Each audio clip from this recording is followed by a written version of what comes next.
Abonnez-vous à Kadjumbo TV et vous aurez de tout. Kadjumbo TV, c'est du travail. Abonnez-vous et faites abonner aussi les autres. Visiteurs et visiteuses, vous tous, hôtes des tout rangs, vous qui venez en Mbuji-Mayi et visitez la terre promise, voici un bon cadre pour votre repos, réflexion et quiétude. L'hôtel Gloria. L'hôtel Gloria, le meilleur de son genre et l'unique en sa qualité. Voici ce qu'organise pour vous l'hôtel Gloria.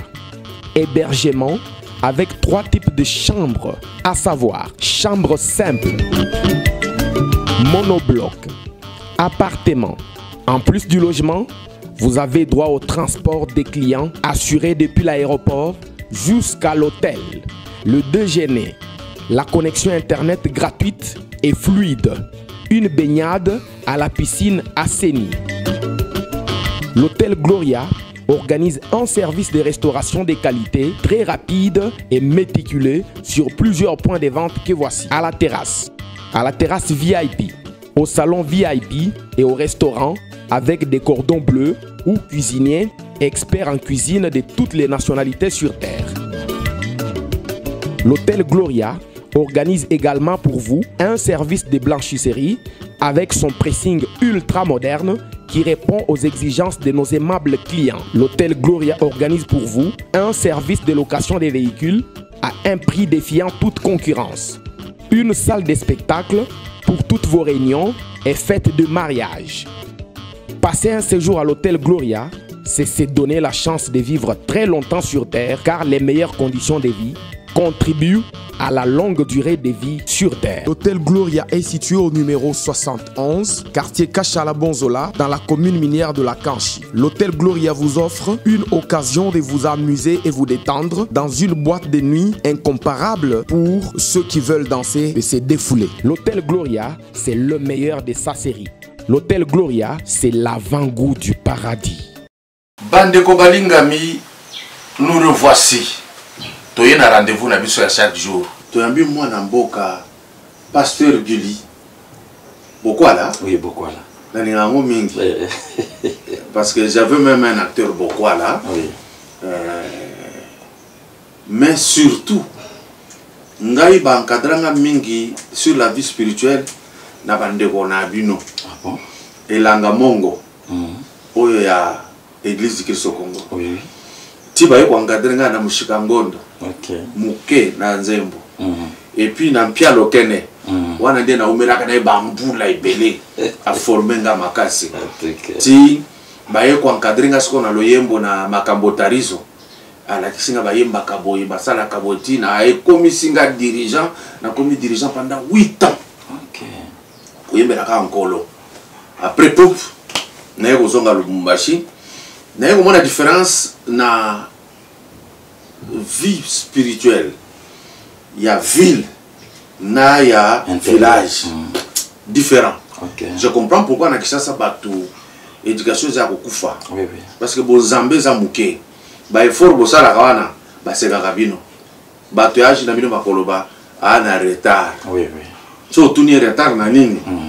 Akolakisa yo que oningana te.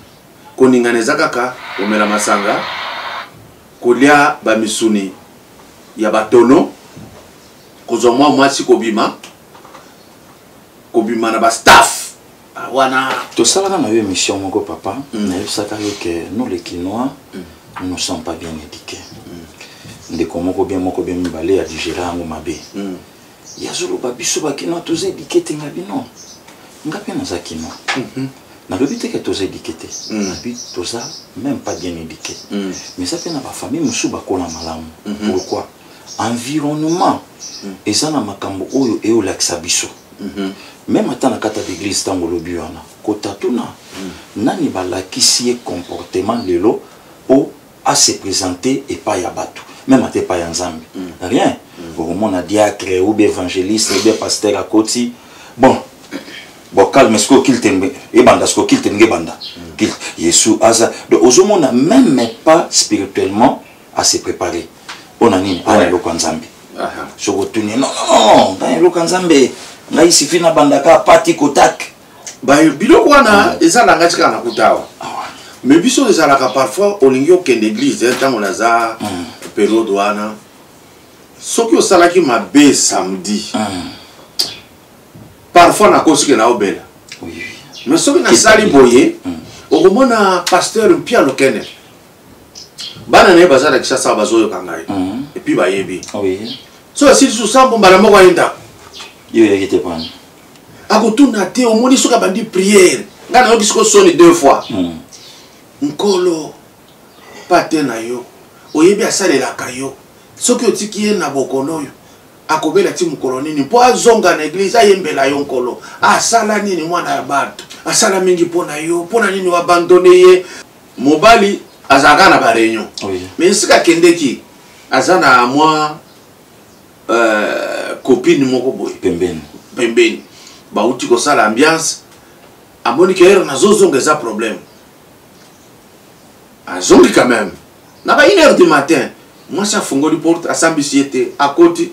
moi ça ke mabolongo nzambe na remercier mingi ya kobatela mobali na ngai akendeki koluka po biso tolia tozanga eloko te na ndako pambola ye soki lobi akobima lisusu azonga ta 2h du matin pour na vie na biso papa batela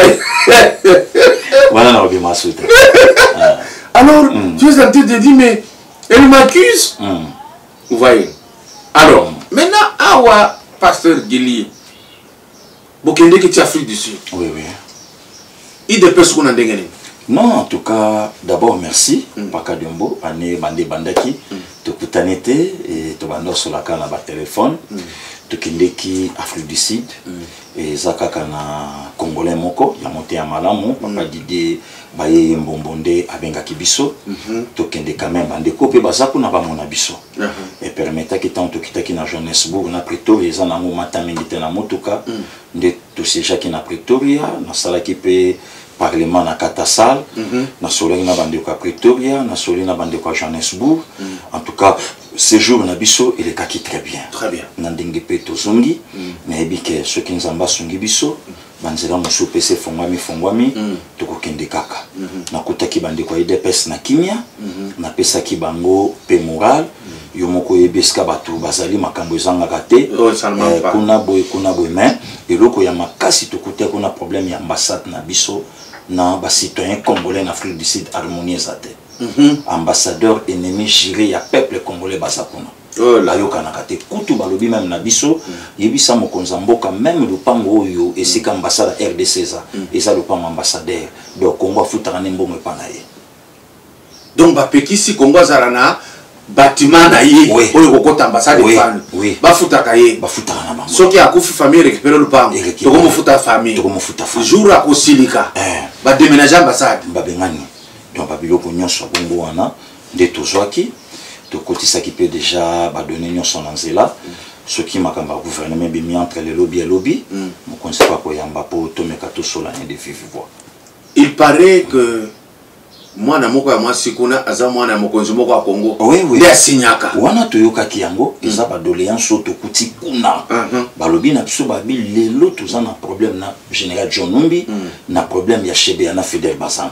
bon jusqu'à la preuve du contraire moi to condamné ça depuis que je suis sans les condamner mais du moins aza cité mais moi na ye curieusement yem ta livraka ba visa awa na Afrique du Sud une certaine Gloria donc yem ta livraka ba visa pour batuba kota na Congo to yebi influence Afrique du Sud na Katanga to yebi influence Afrique du Sud na bato nyonso bazo talibanda bazo kotela na nzela wana alors tout le monde qui est bizarre ndi yango moni tango na ye na lukaki ke na kutana mokonzi na salaye rapport ya liboso na yebi kene gouvernement zo bimaboye batala pe ambassade batala bato nyonso basi ba umeli ambassadeur Sénégal, ambassadeur Afrique du Sud, ambassadeur à Maroc, ya bamboka. Comment voulez-vous l'ambassade ya Espagne bazo libérer passeport na 99 €, ndingo pesama qui puisque naza ba prévenir sur un téléphone, mais l'ambassade à France, pardon papa, mais non, bazo sabino dans l'ambassade bango sinité et le mon côté il faut là document c'est le document kende zonga insolence même manque à respect na ba citoyen congolais o bazoya na kata ambassade na bango pour ba réclamer droit na bango o eza officiellement lancé na mokonza mboka sabotage donc babiloko nyonso wana yango lelo tozo senga mokonza mboka il faut tant gouvernement zobima à nettoyer ba siège wana nyonso siko politique na ye moko ekota na nzela na landi ndeko moko communicateur ya lamuka alobi Honoré Ngonda ponanga alaki mentor na bike to beta lisolongo mais na anticiper ka muke Honoré Ngonda alaki mentor ponanga pourquoi alaki mentor d'ailleurs Honoré alinga kate Mobutu abundana afdel pourquoi armée na biso ezalaka infiltré mais lelo yo bandeko wana lamuka bazolinga Félix abundana Rwanda au moment que armée na biso eza infiltré na moment ya Ngwanda eza excuse oui na moment Ngwanda ya Félix eza excuse ya Félix excuse déjà mozito atelema bisil photo bunda to bunda mais tant mozito atelema ina Kagame bazo seka bazo solola balaki ba gantami mais ba Rwanda bazana bandundu mozito akenda voilà abunda na bangote asolola ya zongi donc tala ba réalité lelo oyo batu lelo bazana mona katsa mutu donc ozomona ke nous avons tout intérêt, papa, à soutenir mon Konzamboka. Pourquoi c'est notre sang, c'est notre frère. Niveau Kabila Kangela ki Congo, il n'y avait pas un politicien où il y a faire face. Lilo bato bazo mona kaka, obotala ekuna na Katanga, eloko sali banité, o mutu mbakandi, mais pas comme la situation ya kozala na Katanga. Étape wana, victoire wana, bosana yango. Wana bomoni yango nanu. Pour John Numbi Bima, pour que nous sachions coup d'état, ou bien que nous sachions rébellion na Zimbabwe. Mais pour Bima comme Zimbabwe, qu'est-ce qui a fait que Abima comme Zimbabwe? Qu'est-ce qui a fait que nos Kalev n'a qu'à t'appuyer à Zobimate? On a une sobotarité. Ou Botali Saka Félix Sakeba, Kabila Zobongama, à Osala réplique, moi que Osala Mabé. Et pourquoi les Congolais aiment ça? Bon, au monde, et là comme nous avons constaté, surtout dans le monde de Nabino, pas journaliste aussi, dans le monde Nga na journaliste était analyste politique. Na ça analyste. Ah merci. Ba journaliste bazali yebi bang. Na yebi. Et le que ça la biso passe les années n'est papa. Mais si ka ba tout relancer positivité ya mboka na biso, biso to ke na côté moko négatif. Tout les kana anniversaire ya mama mokonzi ya mboka. Asa mosi ya mutu. Po ba lingaye ba chaye litoi. Po papa wana lelo lingaye abenga inengi biso soto benga kabasi. Aluka na téléphone, alande la place avandaka, akoma na ba proche amina e, ba bitsaye batour, ba bitsaye pe batour. Den bo bougelenga petit on a Denis ko na lelaka e fort.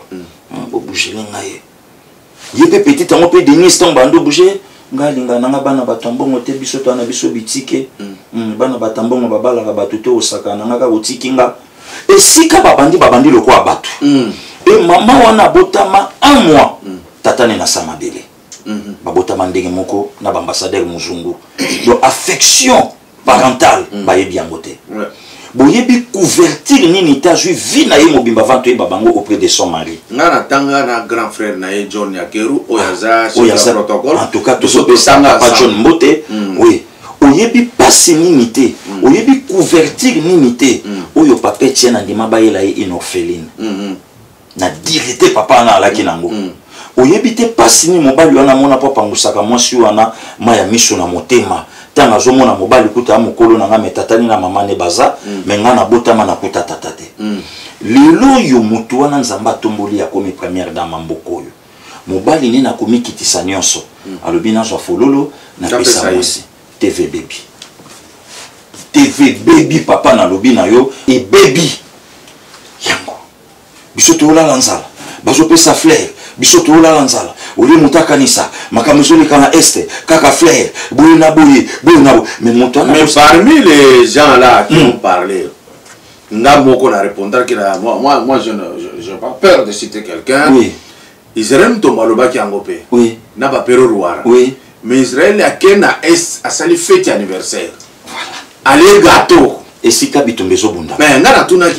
tango azoli ya gâteau kuna ayeba kite gara bazokufa voilà il faut que Félix na yebango mais ya koyeba te papa Kabyombo bino bovanda na Maréchal Mobutu ouais azo fêter anniversaire à maman Antoinette baobina bazobina tabule azoyemba lombo azoyemba Nsanga Mobutu ya nanga zo sala mariage Mobutu a frété avion iniki maka pona ba flair ouais zo kende borkestre nyonso ya Zaïre na mona bino badolite voilà bino nyonso na mona bado bozo beta ba tour partout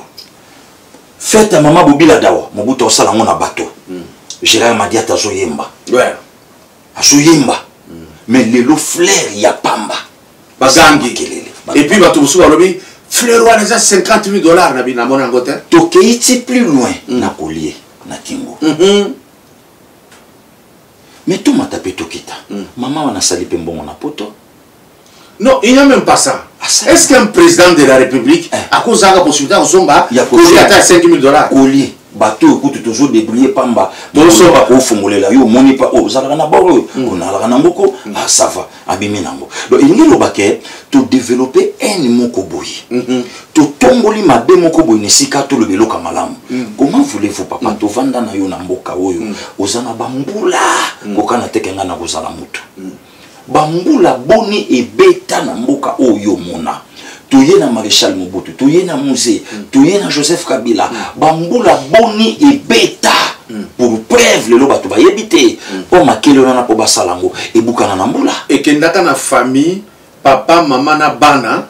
ba koti na pont mai memi ba mai fala bonyos 21 mai 88 pont ane bukana est-ce que bato basalela mo émission non mais lelo mbula ebeti journaliste azui hôpital à Douala conscient de lui-même puisque aza motuta koko sa makanisi na ye aza mutamayele ayebite loko nazo beteza yango te azui yango alakisa ibotala c'est une façon ya koyebisa opinion que Félix Kuta yeko bomamboka tala kutu mama mo banda ko tangate mama yo ko motanga lelo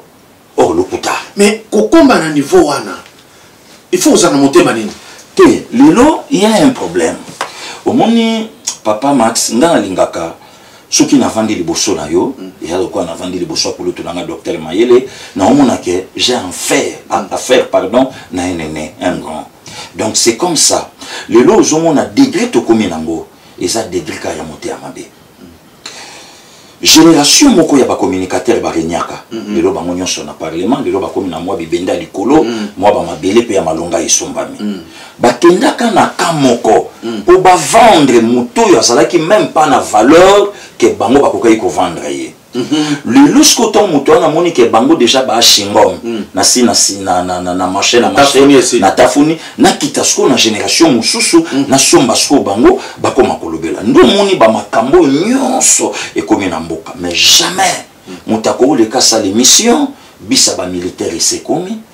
jamais mutako sa l'émission kangalozo bokangalonzo masango bibande kozela lelo masango ane boti mais matata ba fanda na Kabila pendant 18 ans jamais mutako lo ba non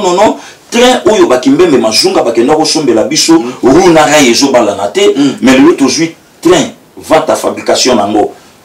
2020 bato bakolo belango te lelo jamais bato bakolo bela bateau de pêche lelo bato bakolo bela nzela ya Kinshasa Kananga donc baleki na loso abomba et bandi kozonga sucrerie ya maluko donc jamais cimenterie. Vous savez pourquoi? Puisque ma B et les kakimingi na Congo c'est que ba réalisation et sous ça la moyen monana ezate voilà bato yo longa ndenge lobike ba sombami ata moni aolobate il faut aboya ye moko azoloba na boya ngo nako tango aye kosala émission ngana landi journaliste moko azolela ndenge courant ezikisi batterie ya Pero Ruara nyonso eziki. Bon, je n'ai pas encore vu, c'est lui-même. Quand il dit, j'accepte, c'est son studio. Mais Serge Kabongazoloba, courant ya union sacrée. Ah, courant oyo. Président Félix a coquille n'a pas si ya courant. Maï passe kaka. Pourquoi langage on éco et côté? Non, ils ont déjà bandaka là. De quoi journaliste au tangi combo. Il y a une table so combo, il y a fachi vite. Que non vitamine soigne en amont tout et ça a monene. Oui, je l'ai suivi dans l'andaï. C'est vrai. Oui. Les lorsqu'il faut la tout un rendement naïe, tout une émission naïe, où il va dire que ça succès, les lois arabi, à cause de langage, à cause de positionnement. Le quoi nous avons ta province boye, n'a soutenu leader de la province nanga par rapport à boye, Donc c'est comme ça, c'est tout un réseau, et ça circuit où ils alaki qui y était. Ni makambo bimaka na période ya vérité des urnes papa makele le bimi kala ta mbino bokola biso to ekokuta na génération na biso bobundi na muninga becho makofi mibale tamba kabuli bino yo saka na vitesse à langage au sui au moni au yonde muto soki babor tangwala makele zotamba so ngana au moni na becho donc nde makambo salamaka awa makele le bimi oyo wazeko lobi soki mwana muke abeti mukolo bitumbe elumelaka il faut la sapetu on a petu on a reprouvé o yesu abambi petu on a dit yango no moni réseau salama yango lelo na pesaka merci na bato kwa bino merci na bato lokola ba Christian Bosembe o ya bebi saka pe quand même pe ba boulot na quelque part na batangwana na RTG ba déjà ko pesa position ya ko soutenir makambo ezalelo merci aussi na ba communicateur et IDPS ba sali musala makasi ya ko kanga minoko ya bato na ba vérité o lelo ebimi. Donc pourquoi bato faut ba comprendre papa Max to vanda na yo likambo 15 millions ba journaliste ba bimi bon mon abiso 15 millions kaka sikoyo eza ba jena bango mibale papa justice akoti azu monta 15 millions na plus que même 15 millions akoma bandeko bazongi balobi les dossiers est vide et puis libérer l'innocent makama matata poni bukanga lonzo makambo kembelo na justice oza bakangaye wana c'est l'honorable Mike to yambie na plateau dans le bango ba journaliste ba beti tour na ville ba pe bango 1000 asa innocent boina boye donc elingi koma moi réseau moko o esika lelo bato bazolela et puis bayebi bango que soki olingi ba défendre kende ko pesa wana o kasinga na komilio na tomo vende ni to chao poa tabiso totala maka donc yo solo la kaka yo solo li ochenga peka mo ba carburant nanga no bete monsieur pas vie ka diombo na ko beta na ba télé to lo baloba o ya solo ko ouais bon liste ko ni réseau ko misiko to kotana problème crucial parce que j'ai fait l'émission même hier bato ya Katumbi balobi IDPS toko fiakula bino ozaba impoli éducation ezamuke bitumba wana bandi na dossier nini papa Max nalingaki na répondre d'abord bandeko wana moment où to komisikoyo eza moment cohésion nationale oyo Martin atako opportunité nango na 5e minute bandi la match akomo lukango na 82e minute match lingesila que cohésion le boko ya lobaki à la salité le leur comme lukango est comme propre donc faut comprendre que non et ça confusion ya nzambe nangaki dans répondre ba maître ngape na mona ki bango et loko to critica kana Martin nanani na Kabila ba maître tout ça ba renyaka le lo bakenda biso IDPS to ça la politique il y a conviction politique il y a état d'esprit na yete pour papa ka domba yebsenga bi passé giliaka moi loko moko eza d'ailleurs ngamo na bengaki ngabi kulutu na monyo mwa mikolo lobi na koya to sa musala c'est ça voilà na ye na se musala ngawana na bandi ozonga ngai mboka donc c'est comme ça les loto bandi kona bazoleka bayeba ke IDPS batu nyoso abunda na bango alonga na bango IDPS abunda na Maréchal Mobutu IDPS abunda na Seneri IDPS abunda na BSP IDPS abunda na Vie-Honoré IDPS abundi tilelo tu yebi ke ndenge baleki na baleki moyena mais ça ne vient pas de leur cœur te bango te po basala kite lobi bayeko ya basala kite mais biso to koli na mouvement o lelo to sanango ba donc baleki oyo babini bango moko pe lelo to bandi koma ba responsable na musala donc soko bengi CG Kabuya sikoyo le président Jean-Marc Oyebisi ke to sana passé gilia okamwa pona leke pa na yete pona zwa baptême na ya donc na kuna izalaka système qui ngati bole canon ngozo loko bokebisa ba pétion tout ça ba ibake bino bozate to sana besoin biloko wana te lelo to komi na besoin to sangana to komi na besoin to bimise loko lelo tomba zo tinda bato IDPS est-ce que bébé ke Katumbi azana union sacrée na chef de l'état quand on a au bango ba otake ba monate ba kozela passé gili ba kozela Bécholé ba kozela président Gilles tanga koleka attaquer ne balobi ozomona vraiment pas parlementaire kutu mutu moka ke plus loin na poto ya kolobake pourquoi Gili a finga ka Katumbi te d'ailleurs ba pesi mbongo moko boya ba parlementaire debout na Katumbi mutabanda okabola non non na ko finga ite mais na o critiquer différence ya et puis est-ce que bataka ngai que oh na finga Katumbi ngana comprendre ko ngorete ngana zu vidéo ya Katumbi yemo kwa zoloba na tsheli bino OK na zu ya nani Muyambo na tsheli na bibo tala balobaki ba ezabo ko fingo bango ba finga kazani c'est-à-dire sur le la vérité pour la bango au fingi et puis ce qui est bizarre c'était quoi même problème sur basalango sur Fachi au moins plainte te motoalingi Facha za lokola agnon imolé babaka na bango ne kulusu mutakoloba te mais ceux qui ba lobby na motoboye et comme problème na ngana bisa bande kona c'est pas le moment IDPS na niveau na bango te bakende babe manoni bibende bakende babetano makofi na basaki bakoma suma kasi mais domaine na politique batikela ba jeune IDPS ndenge ba osamu c'est depuis les comme les années papa Max tout est parti na consultation ouais tout est parti quand avant na koma na consultation na landi même na ba jeune mususu ba communicateur ba biboye ba que si Félix est maintenant au pouvoir c'est grâce à Moïse Katumbi moi j'ai répondu à ce genre là émission Katumbi azostala na poto a lobby que nous allons mener la campagne à l'américaine pour Fayulu Aleka a lobby c'est sûr paye à koleka yana nga Francis Kalombo aleka na média azo répondre Fayulu costume kitoko mafuto lati ya mbongo wa Katumbi jetolo o matamba liboso na vina yo mbongo wa Katumbi bon ya Katumbi na Félix Paul lelo koma mukonza mboka voilà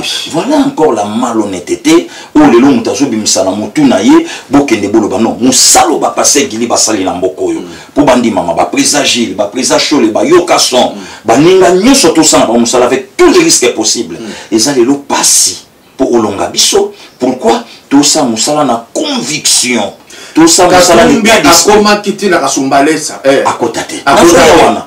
naso ya papa lelo botikali na Genève bemba na Katumbi batelemi balobi candidat na bino Martin Fayulu Félix l'ironie du sort yewana Nairobi seul aye asali musala na eti lelo mokonzi ya mboka bon ya Katumbi ba ekotuta ngana lingaki oloba nanga non pasegili bandeko en tout cas tout le monde est kenzela o biso to kendaka yango te po Katumbi azala Katumbi il fallait soutenir mokonzi ya mboka ya momonaka ya kamba na consultation yemo ko azala ki clair à olobango je ne suis pas venu rencontrer le chef de l'état mais je suis venu rencontrer mon frère et puis naza demandeur ya poste te nazo kamwa lelo 5 ministères il faut ça la 8 nazo kamwa eza na leader ou bien eza na ba acteur lelo bazo simba ba ministère ou bien ba tumusu faut bas ne loko ici comme tuna mangeza puisque lelo papa mas faut ba tout ba comprendre langage tolé na ngo na opposition ce n'est plus la même langage lelo to ko utiliser donc moto c'est la passé gilité na kofinga lelo to fandi tout ça la analyse tant moto lobé que ngana a demandé la poste te mais lelo yo 5 ministères toujours kana ba source il fait ça la 8 siko wana commune wana sikoyo ye moto zo senga ou bien ba depth na ye ba lobi ba bino yo ko zo 5 te biso photo zo 8 bord photo zo 8 bord siko toujours linga to tuna esa ni sikani lelo to bande ko ba lobi non Félix a un pouvoir mais la même personne à Félix a lobi na bande ko na poto na komi na kita bokonze na volonté à motuté na komi na volonté ya nzambe na volonté ya peuple bon lelo tango bato bazoloba yango moni na linga kate ba yaya basenganga leki côté ka conscience na mbongo te soki moto akomi kopesa yo mbongo na ye akopesa pe na maloba ya koloba ndi yango moni loko lelo bande ko bakomi lelo moni ba maître na kosenga ya na nga Francis Kalombo azola exception musala kitoko azana ensemble matikala koloba mabe ya mokonza mboka te ligue de jeunes a perdu temps bandaki aza parmi ba leader eloko wana soki eza na nzela na yete asala par tous les moyens aboma eloko wana et ko salir katumbi te ko salir ye pour ba yebi ke ya PPRD aza parmi ba leader o lelo ba bandaka eloko wana ba ona ba na ba de ndulu joyeux bomai est-ce que yango te continuité mais soki eza pona domaine na politique tokobeta na bango lisolo te po toko tutana te donc base là-bas pia bango perdu à ma pré vidéo mais batu na ba béret rouge ya PPRD ba soki appelé le Chadal. Alors là je voudrais ajouter ndengero au Katanga Baloba il y a que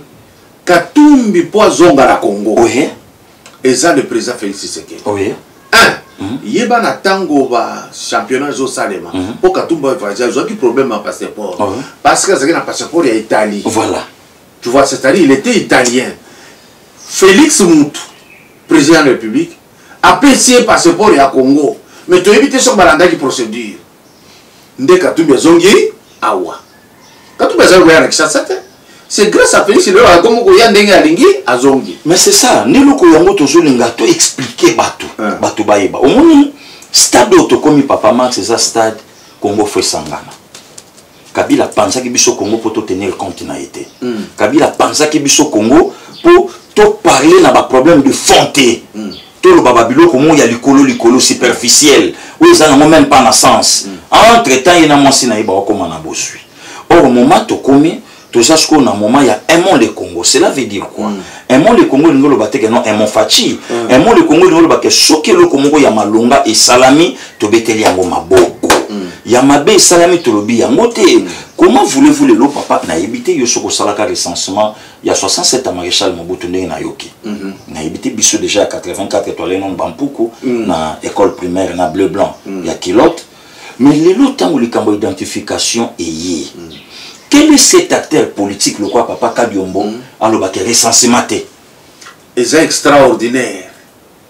yango na bamboka tout en Afrique ba réclamer le quoi na po ça les maka régulièrement ba yeba qui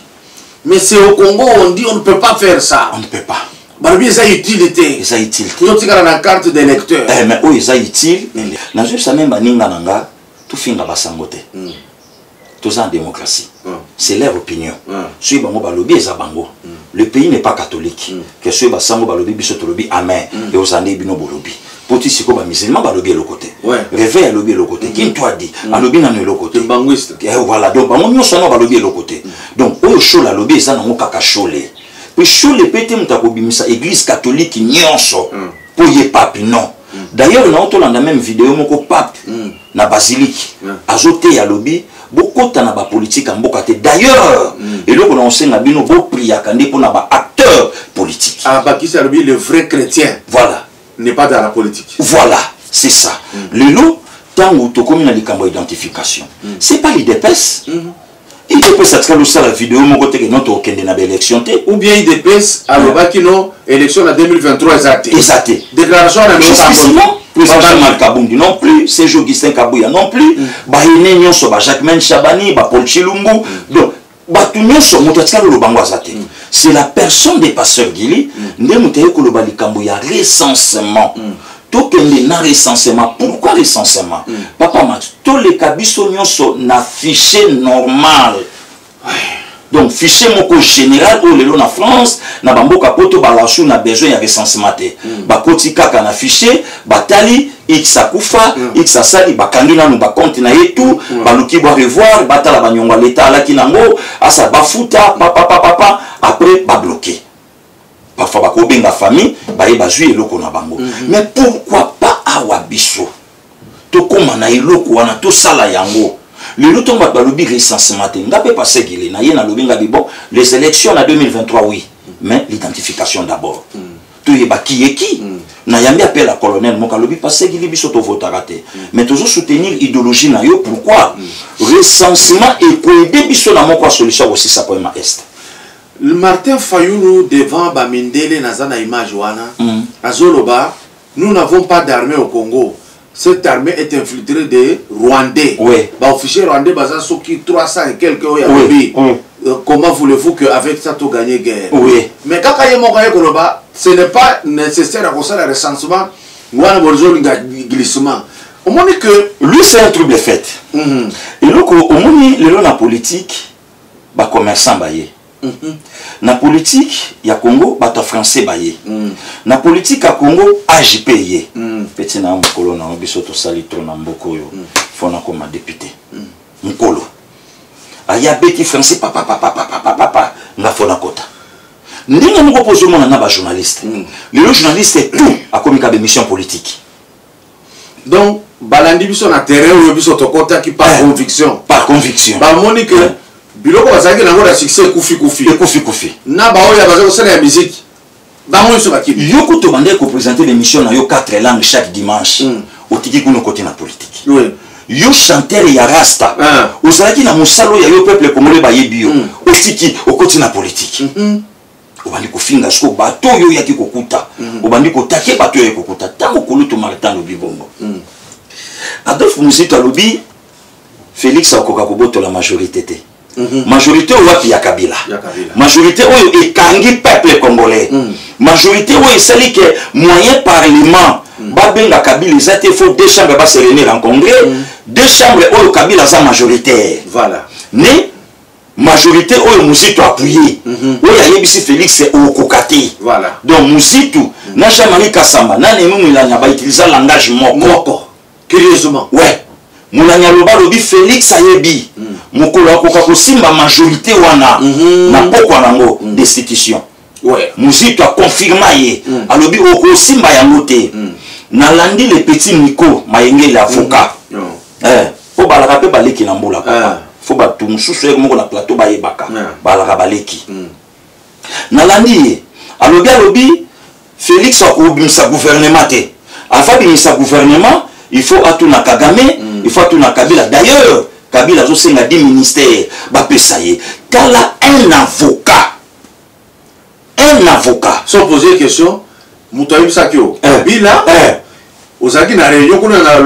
na Dubai tango akende ko tambola ozu yango wapi sikoyo nazongisa ye Nico Mayengele na ba propos oyo elobama avant ba Frank Diongo ba ko bimate baza ba prisonnier ya Kagame avant ba bimafo Kagame pesa ordre lelo ba Diongo libanda Kagame mta pesa ordre ba ko justifier te OK plus loin gouvernement ne ko bimate gouvernement pour oh lelo ndi non ça une émission de lo samedi sauf imprévu si botuti lobby gouvernement bimi entre lelo to lobby gouvernement ko bima parce que ce que gouvernement bimi maloba na yo na maloba ya lisanga bonganga oh yo lobi que gouvernement ekobimaka jamais pourquoi puisque Félix a s'est bloqué yemoko na bateau yazu mais vie lisanga yo senga koza la ministre pas facha akumba yo lisusu facha lobi niveau na yo na mboko yo koza ministre te o sauter mba moko lobo komi Fayulu mtaganya ki ba élection ochelo ka pembe komi Torti Ninja Fayulu mtaganya ki ba élection mais tango kendaka Égypte tant que ministre ou accompagné qui Léopard qui était président qui était le chef de l'état na mboka oyo okendaka pourquoi il fallait tango kaka comme président au démission voilà natiki puisque moto a commis été mais tango sengi na kukuba pimelio par rapport à compétence oyo za na ngote okeyo lobi c'est Fayulu donc le lozo mona que c'est la contradiction Fayulu Sonia Rola sakani na ye papa Sonia Rola tunia lobi yona Kabila lelo bokomo loba l'engagement moko non ba onde bato bazozo ba image na ngande ba okopé ba mais Kabila parler na résistance Fayulu lobi yango clique na ba lobi yango oh bango baza ba résistante ba résistant baza ba français oyo batikala ka na France ba faire face na balma ils ont envahi Bangote mais ba français libre ba accompagner ka de Gaulle en Angleterre donc bato nyonso lelo ba na poto ba mebenga ba résistant na pesi bango explication na yebisi bango ba koma ba congolais libre on ne peut pas être résistant ailleurs libanda aujourd'hui c'est la France va envahir na nani Bali banda yaona lobi ke baluka kombo mususu des Congolais libres pourquoi des Congolais libres azana courage non sofinga papa ka Diombo Orlando yete musika ne musika ouais mais ba Congolais résistants ba talibans le quoi babiso toujours bunda poto défendre mabele toza wana Kabila toza Kishasa akekatanga toujours bunda parce qu'on a résisté na nyonso so préparé asala mwata le na pourquoi akutana biso d'ailleurs pe nazo lancer les messages situation incalculable o ayebisa ki président Fachi a pensé que situation incalculable comme Makana Félix et comme Penaye donc je m'en cette kikuni alobia lobino ce qui prend manger les boukani c'est Félix mais et salami na bamboka ya batu koleka le lotomba bazo singa élection Moutabo élection azate élection faut salama mais ezana makambo za plus important lui des personnes au pouvoir aza censé face à l'ango le autre Martin faut la singa lobi il lui faut seni ezala diriger na ba confession religieuse mais ba ça diriger na banani papa hein depuis que ma confession religieuse est dirigeant élection n'est sur le cas na kimia malumalu après-midi ba résultat na char de combat na 13h to koti na banda ko tolala lo kwa minuit tilobi na tongo pasteur aye tobité catholique ta mususu ba yebi nzambe bien te réveil allez ngoy mulunda yekutu donc suka tango papa Tshisekedi alo babi c'est un agent de Kabila tu es papa Tshisekedi yope longwa yope makamyo soka gobo ya ka personne secret moko ba Kinshasa ba ibate ngoy mulunda tango asali alekisi Kabila akomo ko benga Kabila après téléphone de karaté baboyela ye akita na Lubumbashi aganga alobi azalaki aeshuaki nga mutu na lekisaki na pesi faux résultat lelo azoboya koyamba ngai wana na mutualité ya baloba 4 baye koyoka na kaka awa la période de Félix to continue voilà toye kozwa diacre tolobi te ba diacre na Bible balaki bato mo balingaki nzambe mingi nanga diacre nanga joa ye kutunda panzi biso lelo tango bazo singa bango moko babakisa 8 à 9 personnes na kati ya place à 13 personnes bakoma ceux qui 22 ceux qui combien mais c'est pas un problème papa Max lelo yo nana yebi couleur politique ya sango XT ya cardinal nana yebi angote ya Binasien Chole nana yebi angote ya Mutubu nana yebi angote c'est connu de tous donc le problème est que peuple congolais azana on a besoin ya social na ye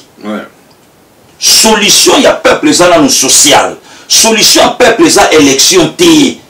pour les lois je balobi que pouvoir est légalité to comme élection en 2023 Félix Sakoy quand Félix va ndima ba résultat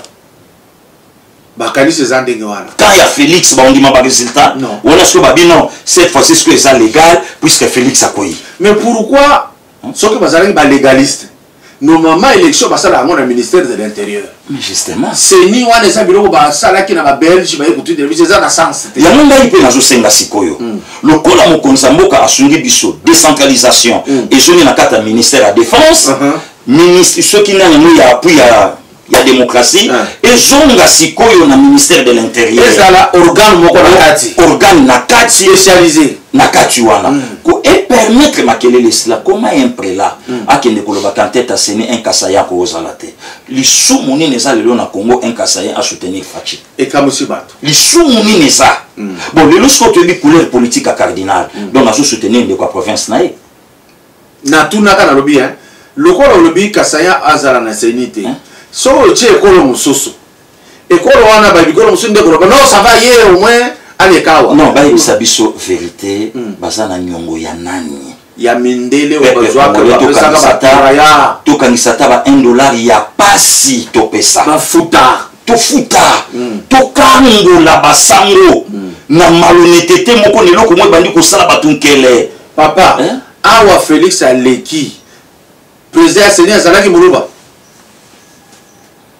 sango lobi na biso tozana associé à peuple azonyo kwama peuple azomona passe mais peuple azonyo kwama chaque dimanche apesa biloko kolia na ndako nzambe église sainte catholique ouais mais pourquoi père Bifalo pourquoi père Jamanda kopesa ce peuple wana eloko kolia au moment que nzala kuti ezalaki tenenge le komi à organiser peuple abongisa comment sango alobi azui jipe pa mokonza mboka oyo aza légalité oyo boyaka kokende na prestation serment na ye oyo loba na miso bato ka alonga te faulu mutalonga mapesi yo lokozwi pe na kati ya umeli yango lobi bato wana pe balakanga bapianga ite une semaine après bapesi yo ozwi qui est médiocre qui est malhonnête papa yo to bango tala kaka papa ka do meloko wana yibi yango pasegili zo mo lipa na li mais to ba yo nzamba pambolo tamba ya okanga yo ba okanga penanga lipa mola yo kasi kote na kati ya on pasegi mais yo lobeka liba kiango voilà bato yo benga ka ba médiocre lelo basali hôpital ni sika ba retaper quinoise cardinal Mosengo Kei na inauguration médiocre dis-moi qui tu fréquentes moi je te dirai qui tu es tant vandi na bango yo poko médiocre lelo yo moto yo to bundaki po akoma ne bonga bokonzi ala ki favori ye wana élection lelo na yeko fixer opinion internationale et nationale et pas na yo papa otala maka lui de pesa tsalo lo ba makamba ko boycotter élection en 2019 té ni quoi na 23 lui de pesa est prêt pour les élections même lobi na tongo mais la personne de passer qui est quelqu'un de leader pesa ndé montaye ko parler les kamu ya recensement d'abord et j'ai suivi et j'ai insisté que voilà ce qui recensement salité to ko kende élection Tanzanie a voté. Voilà. Burundi a voté. Voilà. Rwanda a voté. Voilà. Uganda a voté. Érythrée a voté. Et ceux qui ont voté, le corps a baka. D'abord, fichier électoral, fichier électoral, les gens nous corrompus. D'abord, je disais ceci. Bateau le corps a pas riche na est na koiba richesse. Est-ce que bakolinga ba voter muto azo compliqué bango vie? Bako voter ya kozala ko de yuma. On dit baba za kaka wana. Le souci à la multinationale. Oui. Ba pesa biso président Nenge Kabila alaki. Voilà. Donc ba bête lui offensé na lui Michel Obima. Yo vanda non. Ya mana ba yisaka Fayulu to kosala yo candidat président de la République soko le dio kosala kaka 2 ans. 2 ans. Yemo pa lo bakiam. Donc c'est ça. Le lo ba to fo batika motema mabe. Totala bitumba o Félix e ko bunda na mboko ya retard à 53 ans. Papa Kadiombo na komi Afrique du Sud na leli. Ceux qui n'ont jamais Congo Capone na mboka nanga nanga penatika le quoi ba congolais nyonso na commencer à faire des missions kuna nanga penatika otali mboka otali nzela otuni awa batu bazalaka to batu bazalaka te mais batu balaka okoko longwa tima tadiki bala epana yo olekani na mutamakolo na nzela te na lo babande ka Afrique du Sud ba olandanga okomona jamais mutuka abaluka na kati ya nzela ndenge zomona na bataki bazomona Balouki Nedor Félix a comment en même temps roulage. En même temps roulage. Conscience exacte. Conscience exacte. Est-ce que mon ami va s'acheter dans zéla? Na lobby na kamwe. Donc il faut tout comme à niveau. Aujourd'hui nous avons un président au delà d'un associé à Congo. Pourquoi pas topé si bravo na marché à Zando. Et c'est là qu'il a programme na été. Mais là qui vous critiquer. Oh bah tu vas finir. Balobi appuyer Ngobila la corruption. T'as là un président. Azobe tali solo na banda ko ya na Zando na maman na tonto à mon amuke. Azong 6 ans de la Congolais, mais vous finissez quand même. Tu finis. Avec au choix du Cambo, maman, tu vas y battre que groupe électrogène et Pelaka, il y a fondation Maman Denise. Na bakendeki na ngona amida nde batinda kya kende kotika. Akende kotika. et puis ça le quoi yaye et ça groupe il y a fondation Maman Denise Nyakero tu sais que dit n'a pas sa place wana les lots 18 millions va réflexionner Mama Yemo de monsieur Salamité non baza kunate de monsieur Salamité kaka sera fleur kaka fleur ya mon te battre kaka oh non ali voyage to à Tanzanie mais résultat ya voyage ya mo ba transika yo le bas que mon konzi a décrété 3 jours il y a des nationales papa Kabio Mobo Laksabiso en tout cas makambe belé to eba monter toi en retard Kenya a décrété 7 est-ce que le loba to baby que numéro 1 africain c'est Fachi au pouvoir a fait les 2 présidents a fait le bana na yemi balé président Burundi na président ya Tanzanie et Kobo Sanate président Tanzanie to Laksabiso Bolingwa Félix na Misu abetela imbunda président ya Koufi ou ya condamnation elendi babetela imbunda boye ba obetela fe muninga président a sénégalais ba interpeller président ya Union africaine so ma béni les attends a décrété deuil national donc ba to bakanisi yango 3 jours la ville morte non on est allé au travail voilà donc interprétation ya likamu ndenge likamu saleli yango ba to bando kenango outre donc c'est ça maintenant les mal à congolais en allant encore plus loin celui de lobby Félix dans 2 ans ça année situation beaucoup de journaliste lobby on a pas moto donc il faut azo passer au soit Kabila voilà donc à Bongisango le lot 440 bis à Transco bato balobité mais 120 bis pendant 18 ans bis kaka muke et puis il y a 120 pendant 18 ans il y a occasion bato balobité nzela de king tikananga.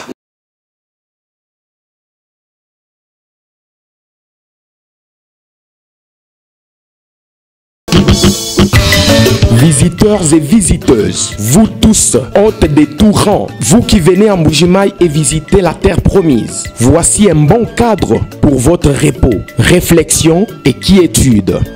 L'hôtel Gloria. L'hôtel Gloria, le meilleur de son genre et l'unique en sa qualité. Voici ce qu'organise pour vous l'hôtel Gloria. Hébergement avec 3 types de chambres, à savoir chambre simple, monobloc, appartement. En plus du logement, vous avez droit au transport des clients assuré depuis l'aéroport jusqu'à l'hôtel, le déjeuner, la connexion internet gratuite et fluide, une baignade à la piscine assainie. L'hôtel Gloria organise un service de restauration de qualité très rapide et méticuleux sur plusieurs points de vente que voici. À la terrasse VIP, au salon VIP et au restaurant avec des cordons bleus ou cuisiniers experts en cuisine de toutes les nationalités sur terre. L'hôtel Gloria organise également pour vous un service de blanchisserie avec son pressing ultra moderne qui répond aux exigences de nos aimables clients. L'hôtel Gloria organise pour vous un service de location des véhicules à un prix défiant toute concurrence. Une salle de spectacle pour toutes vos réunions et fêtes de mariage. Passer un séjour à l'hôtel Gloria, c'est se donner la chance de vivre très longtemps sur terre car les meilleures conditions de vie contribuent à la longue durée de vie sur terre. L'hôtel Gloria est situé au numéro 71, quartier Kachala-Bonzola, dans la commune minière de la Kanchi. L'hôtel Gloria vous offre une occasion de vous amuser et vous détendre dans une boîte de nuit incomparable pour ceux qui veulent danser et se défouler. L'hôtel Gloria, c'est le meilleur de sa série. L'hôtel Gloria, c'est l'avant-goût du paradis. Abonnez-vous à Kadumbo TV et vous aurez de tout. Kadumbo TV, c'est du travail. Abonnez-vous et faites abonner aussi les autres.